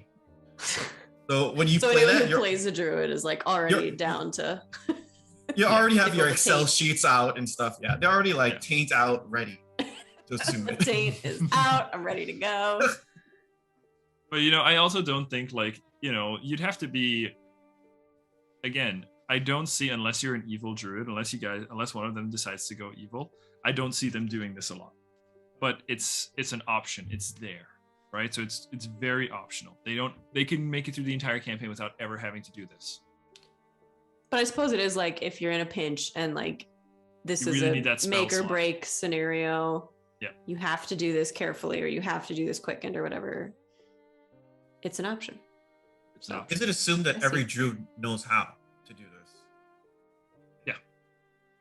Part of their every druid like knows. Every druid can like sense the planet as a source, and when you connect to it to use your magic, after the end of the world, all of a sudden you just feel like that source, it's like a leaky faucet, and you realize that now you have more of a handle on the faucet. So this leads into a question I wanted to bring up. like, okay, so since we've discussed the three different types of casting and how it works in this post-apocalyptic world, our characters, are we going to have to role play figuring out how this works? That would or be ideal. Is it going to be intuitive? It would be ideal if you guys can, role play appropriately. But I'm not going to fault you if, so. I would assume each knows their own. You would assume kind of each knows their own, right? The first couple some of the arcane surges, they probably only realized that after they'd been, together for a while, and they were like, holy shit, okay, everybody should stop casting. What the fuck just happened? Where did Timmy go? Why is he a plant? Right? The divine casters, I mean, this has actually been going on, so this is a really weird one. Unlike arcane casting and druidic casting, the effects to divine casters has been happening longer. It's been happening since the invasion. We just haven't had a divine caster at the table since the invasion. When did the rest of these things start? After the last wave. Okay. So that is your lore mystery to ponder and chew on. And I think on that note, probably a good place to stop for now. Actually, no. There's one more thing I want to talk about, because this has just been a long. Items. I know we didn't even get to items, but we've already been here for like 2+ hours. But there's one more thing I do want to. Yeah, we started at 6, right? Time flies with these discussions. Yeah, that's crazy. Not quite actually. It's just an hour 45. Probably less than that because we were dicking around for the first like 20 minutes. One thing I do want to talk about though is items. How these rules work with items. Are items subject to these magic rules? Good question. What do you guys think? I am okay saying that items are not. I would say no that because was my instinct. I would say no because like when you use a spell from an item, it's not casting a spell slot. Just True. To put You're it in not drawing on the weave. Yeah. Yeah. I would say it would be fair, however, to include some sort of like magical item density rule, whereby if there were many magical items in close proximity to one another, shit could get a little weird. Or maybe we just say the more magic items in an area, the lower the search threshold. Could be. See, that's what I like. That's a very like simple, clean. Yeah, no, the magic search threshold was a rule that I had kind of come up with like really early on, and I was really pleased with. That one honestly hasn't changed too much since we thought about this campaign. Yeah. Think about what you're saying. We're 6 players. We're gonna have a lot. Let's say everybody has at least 3 magic items. Yeah, 18. Well, maybe it's a pretty high threshold. I mean, let's consider the size of our party for sure, and the fact that we'll be with NPCs and whatnot. How about this? How about unless a magic item, only in the situation of a magic item specifically stating a spell, does it affect the search threshold? A lot of magic items. Not necessarily. A lot of magic items will just say like, while you are holding to this, you get this and this effect, right? Some of them will say you cast such and such a spell without the use of blah blah blah. Hang on, I gotta look at my magic items to decide how I feel about this. yeah I'm pulling up a few magic items myself right now, but like let's say in D&D +1 items are technically magic items. Yeah. Ring of Protection, for example, just gives you a bonus to AC. It's not that it's casting like the shield spell or anything. So like with my Goggles of Object Reading, for example, I specify I passively have advantage on Intelligence Arcana checks, but I also have the ability once per dawn to cast the Identify spell. So using the Identify portion of that magic item would be part of the Magic Surge rules. Yes. Yep. Okay. And then, yeah, Cap of Water Breathing is not a spell. So... But are we going to remember this? I can remember casting the spells part. Are we going to remember about magic items that can cast a spell? I mean, I think so because...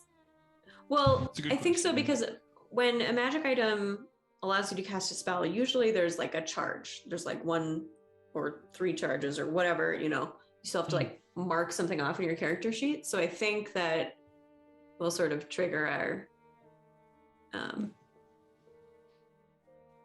trigger us to. And we do also something with know magic exactly what spell, like all the spells have different levels. Like you know exactly what level it's going to be.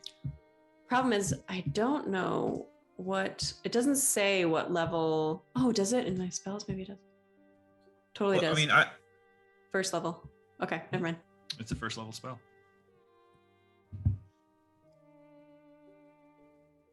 I also but if you wanted to cast it with like a 7th level slot, you could do that and really risk the surge table. Up to you. In the sense that, because the notion right now is item based on if it has a spell casting ability or ability to cast a spell. Let me put it clear. Or if it states a specific spell.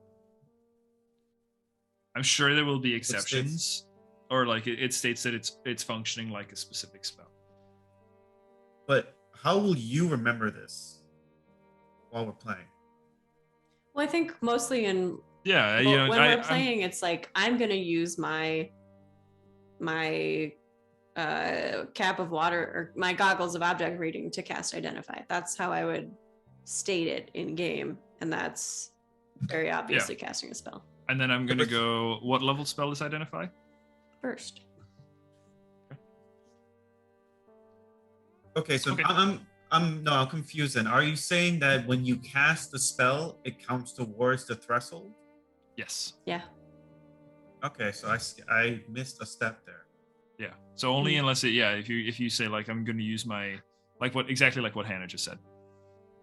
So I mean, it could also be argued, I guess it just depends how you're thinking about this, the properties of the weave and like how this works for you, David. But it could also be argued that the magic was really like used when the item was being crafted or enchanted.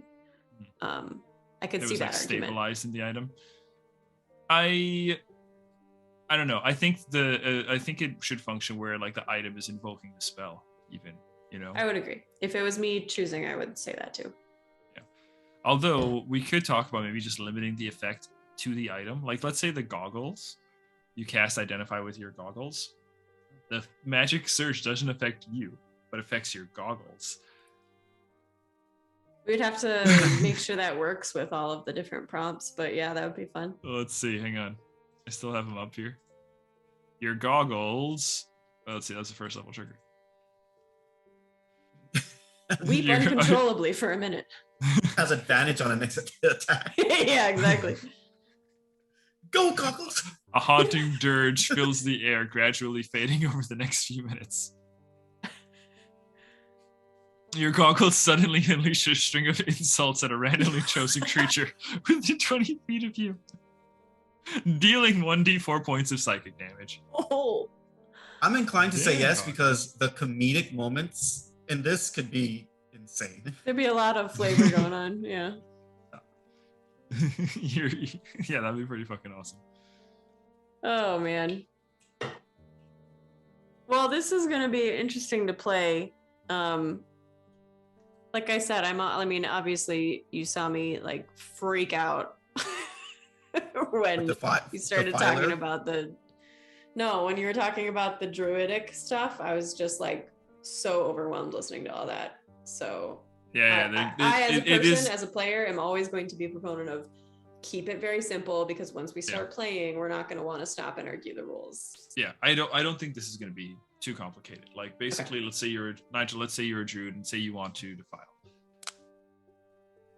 I understand it because we've spoken about it before. It's essentially a druid using meta magic options with negative side effects. Yeah. And the So, side but that- effects, and it's an optional thing, and the side effects can either be long lasting, right? If you want a quick fix, the side effects are long lasting, but non-invasive, other than roleplay, Yeah. right? Other than that, it doesn't affect how your character functions or anything other than roleplay. So yeah. All right. Let's give her a go. Okay, cool. And that's a solid 2 hours Broken Magic recap. And actually, really, I think Divine Magic rework. I really like Divine Madness as a thing.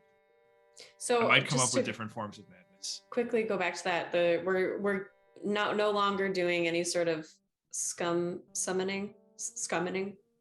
I would say that just be one of the possible. Yeah, that's one of the okay. rules. Okay. Yeah. Automatic. It's one at the I thought we were using the madness table specifically. We are. So We're you're using putting... madness, but I'm gonna add something to it. So Okay. because I don't think I want you guys to necessarily, just like the wild magic thing, I don't want you guys to know the effects. So I'm going to find a custom short-term madness table. That's probably, I think a lot of people will probably agree that this is pretty nasty. I'll probably keep some of them, but I am going to rework a little bit because this is very accessible to you guys, and I don't need you just scrolling through it. I still support shortening the time on some of those effects, but that's just me.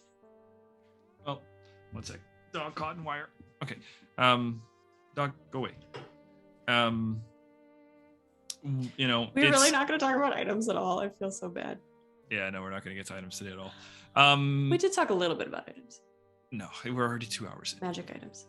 I want to finish the sentence. I just want them, again, as long as we can make sure that it is, as far as recovering from the short-term madness, right? I know we said we wanted to make it as least invasive as possible, but if it is happening on just like a 1 or 20 basis randomly, does it need to be like a bonus action, or do you think putting an action economy thing on this?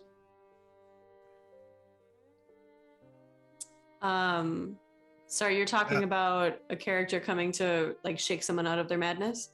Yeah. So I think maybe we do it like this. Maybe the character who's suffering the madness can use their spellcasting modifier, their divine spellcasting modifier, so charisma for paladins, wisdom for clerics. They can roll a wisdom or charisma saving throw to break it. So paladins can break out of it pretty easily, actually, with their high saving throws. They can do that they basically do that at the end of their turn. Right? So, you know, they suffer their madness effect, they can possibly break out of it on their own. The DC is their DC. Their spell save DC. That's what I was kind of thinking before. Except I think I said wisdom before, but charisma makes sense too. For paladins, yeah. You know. What do you think about that? So then it spends their turn, like they suffer the thing, or it could be a bonus action for an ally to shake you out of your madness. The bonus action for allies to do it, so it's not as invasive to them, right? And you can still you can like move around that strategically. Now you can use your turns, your actions as economy. Is there any sort of role associated with trying to shake them out of it? Maybe spell save DC. But what is the person helping them rolling? Good question. I think I mentioned persuasion before, but maybe we could do it like a flavor it with whatever skill you choose. Flavor it with a skill of some sort. Okay. You know, so like I'm going to use athletics to go up and slap this dude across the face. You know? I'm going to use intimidation to just kind of like loom over them and like shock them back into it. I'm going to do religion and pray for them to get out of this. That's kind of fun. I'm going to do sleight of hand, lick my finger, and stick it in their ear. Slice them in the back. Yeah? Oh, wow. Works? I'm going to decapitate them. Yeah, you can even roll an attack roll or something, but basically it's a bonus action. It's a skill check of your choosing, skill check of the player's choosing, so they can flavor it how they want, to break a divine caster out of madness. Okay. But for the divine caster, it's a save. Yeah. Spell DC, the DC being their. Yep, being the DC of the check. Could I action economy that and shake them out of their madness by way of using Bardic Inspiration, giving them Bardic Inspiration? Because that's a bonus action as well. No, it has to be separate things. But then it's like, I'm going to cast Misty Step and appear in front of them and just surprise them. Like, no, that won't work. It's a separate special action. Okay. What do we think? Yeah, I would. Sure. I'll go with it. I'd be curious to play it out. Yeah. Yeah, and we will have some zero sessions. Yeah. I'm gonna make. I do intend to, since you guys are the ones that are here, I do intend to actually make a rule book. World Anvil does allow me to do that. It's just a bitch because I have to enter every rule as an individual article, and it's just a lot of copy and pasting, and I'm just lazy. Damn. But at least I'm pretty sure I have to. Anyway, I will have a rule book for you guys to kind of be able to, have up in your web browser. The only one that's going to be a little sticky is Captain and Cannons. You are going to have that document open separately, but I will have our homebrewed Captain and Cannons rules on there. I'm going to end up printing out a copy for me. Up to you, man. Do what you got to do. I'm going to get flashcards. I kind of have I don't know, I've been sitting on this stuff in my head for so long, it feels pretty second nature, like I've been playing this game for a while, so I think once we get a few rounds into it, there'll be a learning curve at first, but I don't think it's too steep, I think the more that we can talk about it and get comfortable with the concepts ahead of time, definitely the easier it'll come to us during the game. Agreed. So, hang on. There's actually a section here called Curing Madness. Oh, Nigel actually looked at it before. Yeah, that's what I was reading. I was reading off of. I was like, where the fuck is he finding this stuff? I was looking around all over, and I was like, fuck it, I'll find it later. Oh, roll. Beautiful. Yeah, so those effects still work. You can do all of those things to cure madness, or specifically, the Divine Madness can be cured with a bonus action or a relevant spell save for the caster. Mm-hmm. Yeah, so I think that the three types are pretty set right now. Yeah, I feel pretty good about them now. I definitely feel better about this, so I will post a thing. It's just Divine Magic overall just requires a lot of nailing down. Yeah, I think it took the longest. That is definitely what took the longest. So next episode we'll hopefully get to magic items and economies. Basically, the big question I have is, does gold fucking matter anymore? We need to keep track of that shit. You need. Well, I'm glad Nigel's going to be there for that one. Yeah. So Nigel, you're going to explain to us. You're going to give us an economics lesson. You don't want to. Okay. The other thing I'll wait for the next one. Yeah. The other thing we want to talk about as well is, because I got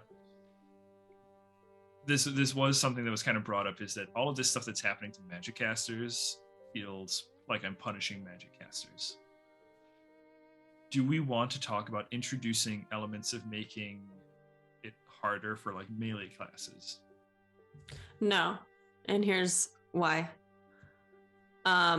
This could time out. Stop. Answer that next time. Ooh, cliffhanger. All right. Yeah. And scene. Okay. Right. All right. Well, I think we're gonna wrap it up here. Thank you for watching. If you stuck with us these couple of hours while we basically nitpicked and overcomplicated our game, we'll see if it's fun. That's the next. Rules are fun. Rules are fun. Rules are fun, kids. One thing I do want to mention is, something that we don't get to that I don't think we would really get to talk about too much on this podcast, on this little show thing that we've got going on here, is that it never works out exactly how you plan, right? And you just kind of got to roll with it, So we are still revising and stuff like that. I think the important thing is, as long as everybody agrees that they like it and it's worth trying, then we go for it, you know. But it's an example of how, you know, campaign building needs to be really a collaborative process, I think, between players and DMs, right? So the next time we will talk about items, economies, money. Do we need it? Do we not need it? Items, do melee classes suffer any sort of wear and tear? Do all classes suffer wear and tear? And then I think at some point we should really talk about the College of Dance, which is actually, I will let you guys know, I actually have another homebrew class in the works right now. It's not ready to be delivered just yet. It might be, I might drop it before campaign start. It is not for any one of our players at the moment, but it is something that is going to be available to them after the campaign starts. And I will tell you this, it is a paladin subclass. Mm. All right. Well, thanks so much thanks to, you know, Hannah, Nigel, for attending. Thank you guys for watching, sticking with us, and hope you know, watch the next episodes. Hope you watch the last episodes. Hope you watch Murderers and Monarchs and our Tales from Terra podcast and show here on the Delta Crypto channel. And hope you watch Hysteria Sansi Age when it comes out. Don't forget to subscribe. Subscribe, like, follow us. We have a Twitter. We'll link it. And wear your mask, get vaccinated.